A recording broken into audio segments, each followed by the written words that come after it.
Welcome to Tripod Academy Dehradun. तो देखो मेरे डियर, हम इस पर्टिकुलर इस सेशन में अभी आपका ना सीयूईटी यूजी का 2025 के लिए नोटिफिकेशन आउट हुआ है। तो इस पर्टिकुलर नोटिफिकेशन को कब से हमको इसको फिल करना है, कितनी इसमें फीस रखी हुई है, कैसा इसका एग्जाम का पैटर्न है, कौन कौन सी यूनिवर्सिटीज के लिए हम इसमें अप्लाई कर सकते हैं, उस सारे के बारे में हम इस वीडियो में डिस्कस करने जा रहे हैं। ठीक है, तो सबसे पहले देखोगे यार, इसमें आपके पास ये सीयूईटी भाई कॉमन यूनिवर्सिटी एंट्रेंस एग्जाम 2025 के लिए आपके पास ये नोटिफिकेशन आउट हुआ है। आप लोगों को पता है, अगर आप लोगों को 12th के बाद ग्रेजुएशन के लिए किसी भी सेंट्रल यूनिवर्सिटी में आपको एडमिशन लेना है तो उस पर्टिकुलर के लिए अब आपको सीयूईटी का एग्जाम देना पड़ता है।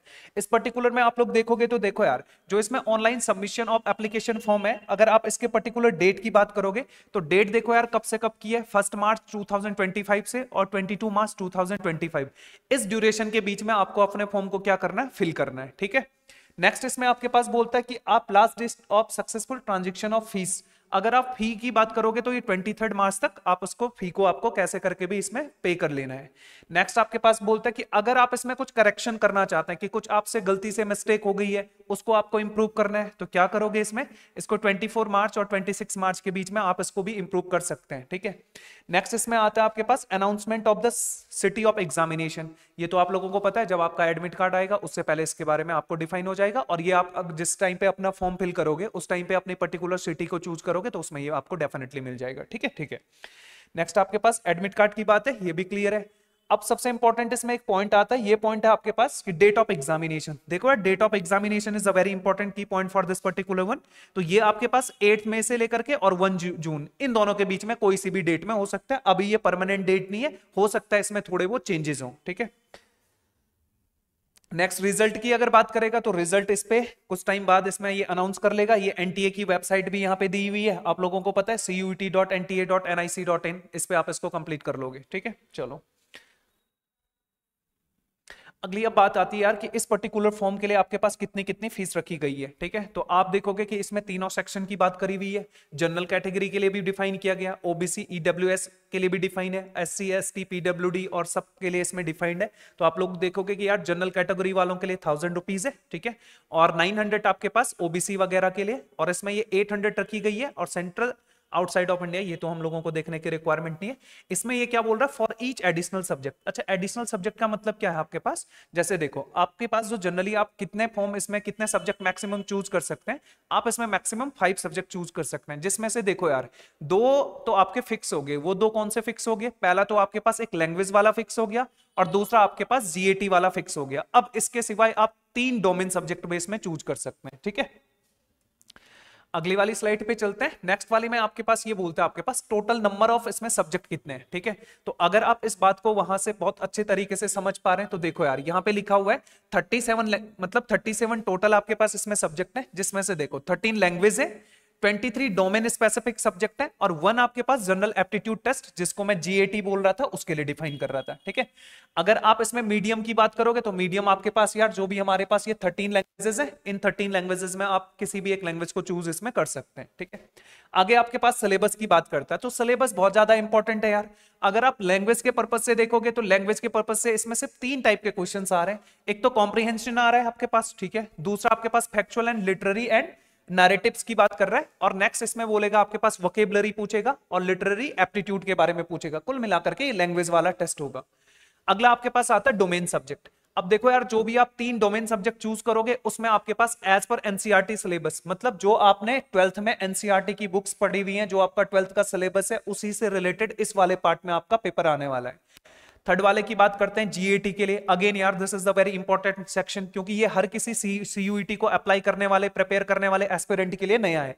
इसमें कौन कौन सी बात आएगी, तो आप लोग अगर इसमें देखोगे तो एक तो आपके पास पहले जनरल नॉलेज और करंट अफेयर्स के बारे में इसमें डिफाइन किया गया है। यहाँ पे आपके पास बोल रहा है, दूसरा पार्ट आपके पास दे रहा है जनरल मेंटल एबिलिटी, जिसको हम जनरली क्या बोल देते हैं, रीजनिंग बोल देते हैं। और थर्ड आपके पास क्वांटिटेटिव एप्टीट्यूड की बात कर रहा है, जिसमें थोड़े बहुत मैथ्स वाला पार्ट इसमें रहेगा। ठीक है, तो ये गेट का हो गया पहला पेपर, आपके पास लैंग्वेज का हो गया, और एक आपका डोमेन पेपर हो जाएगा। ठीक है, टोटल मिलाकर के आपके पास 3 सब्जेक्ट इसमें है। नेक्स्ट आगे बोलता है आपके पास कि किस टाइप का ये एग्जाम होगा आपके पास, भाई ऑब्जेक्टिव टाइप का होगा और कंप्यूटर बेस्ड होगा, सीबीटी टेस्ट होगा। लास्ट ईयर आप लोगों को पता था आप ऑफलाइन भी इस पेपर को दे सकते थे, लेकिन इस बार ये चेंज हो चुका है। अब ये ओनली किस पे बेस्ड है, कंप्यूटर बेस्ड टेस्ट है। 15 questions for each test paper होगा, उसके बेस्ड पे किया जाएगा। बाकी आपके पास for each test paper 60 minute each section के लिए आपको इसमें मिलेंगे।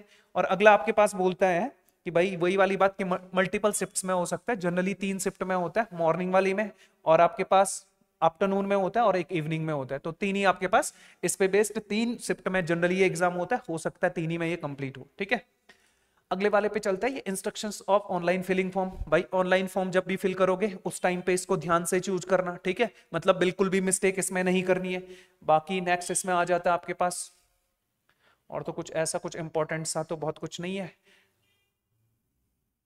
बाकी फोटो साइज की बात कर रहा है यार, जो फोटोग्राफ का साइज होना चाहिए वो 10 KB से 200 KB के बीच होना चाहिए, और जेपीजी या जेपीईजी फॉर्मेट में होना चाहिए। ठीक है, बाकी सिग्नेचर के बारे में भी डिफाइन कर रहा है कि जो सिग्नेचर होगा वो भी आपके 10 KB से 50 KB के बीच में होना चाहिए। यहाँ पे इसको डिफाइन भी किया गया, ध्यान से देखना, 10 KB से और 50 KB के बीच में बोला गया। ठीक है, ये तो आपके पास फॉर्म फिल करने की बात आ गई।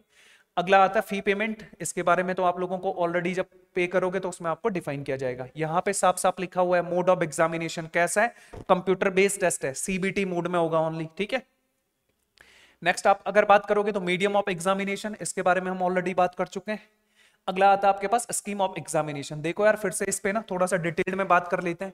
इसमें बोला है कि चॉइस ऑफ टेस्ट पेपर, भाई आपके पास ना कैंडिडेट्स में choose up to a maximum of 5 subject, only 5 subject choose कर सकता है, इंक्लूडिंग जिसमें 2 तो आपके पास कौन से हो गए, लैंग्वेज और गेट वाला हो गया, 3 आपके डोमेन सब्जेक्ट हो जाएंगे। ठीक है, इसको ये डिफाइन करेगा। और यार मार्किंग स्कीम्स के बारे में भी बोला है कि ये बोलता है आपके पास there will be negative marking for each incorrect answer of 1, एक नेगेटिव मार्क भी उसमें कटेगा अगर आप एक क्वेश्चन गलत करते हो तो। ठीक है, चलो, और करेक्ट आंसर्स के लिए 5 मार्क्स आपको मिल जाएंगे। डेट ऑफ एग्जामिनेशन ये हम लोगों ने डिफाइन कर दिया है, इसमें अब ऐसे कोई बात आपके पास है नहीं। चलो, ये टोटल नंबर ऑफ यूनिवर्सिटीज के बारे में इसमें डिफाइन किया गया है, जिसमें आप लोग देख सकते हैं। और जो लोग यार जनरली उत्तराखंड से बिलोंग करते हैं और उनको अगर मान के चलो उत्तराखंड की किसी भी यूनिवर्सिटी में आपको एडमिशन लेना है, तो जनरली वो उसमें आप कौन सी यूनिवर्सिटी, अपनी सेंट्रल यूनिवर्सिटी होगी इसमें HNBGU, उससे आप इसको रिलेट कर सकते हैं। ठीक है, वहां पे आप देख लेना उस हिसाब से। यहाँ 21 नंबर पे लिखा भी है हेमुंती नंदन बहुगुणा गढ़वाल यूनिवर्सिटी, इसके बारे में डिफाइन है। बाकी अगर आपको DU वगैरह के लिए भी करना है वो भी है, BHU के लिए करना है वो भी है, ALU के लिए करना है वो भी है, सारे यहाँ पे ना डिटेल में इसके बारे में डिफाइन किया गया है। ठीक है,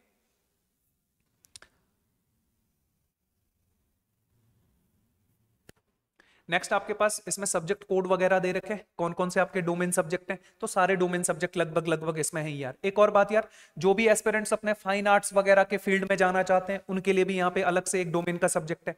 और एक और बात इसमें ध्यान रखना कि अगर कोई भी पर्सन इसमें जनरली एंटरप्रेन्योरशिप हो गया, टीचिंग एप्टीट्यूड हो गया, फैशन स्टडीज हो गया, टूरिज्म हो गया, लीगल स्टडीज, ये वाला बहुत इंपॉर्टेंट पॉइंट है यार, legal studies and engineering graphics. अगर जो इंजीनियरिंग ग्राफिक्स और आपके पास लीगल स्टडीज वाले में जाएगा तो उसके लिए जनरली क्या है आपके पास, आपको सिर्फ 2 ही पेपर देना है, एक तो आपको गेट का पेपर देना है, एक लैंग्वेज वाला देना है। ठीक है, इस वाले के बारे में इस तरीके से डिफाइंड है। बाकी यार इसी टाइप के जॉब क्या बोलते हैं आपका नाम, नोटिफिकेशन अपडेट के लिए बने रहिएगा ट्राइपॉड एकेडमी देहरादून के यूट्यूब चैनल से। And please do share and subscribe this particular video. ठीक है,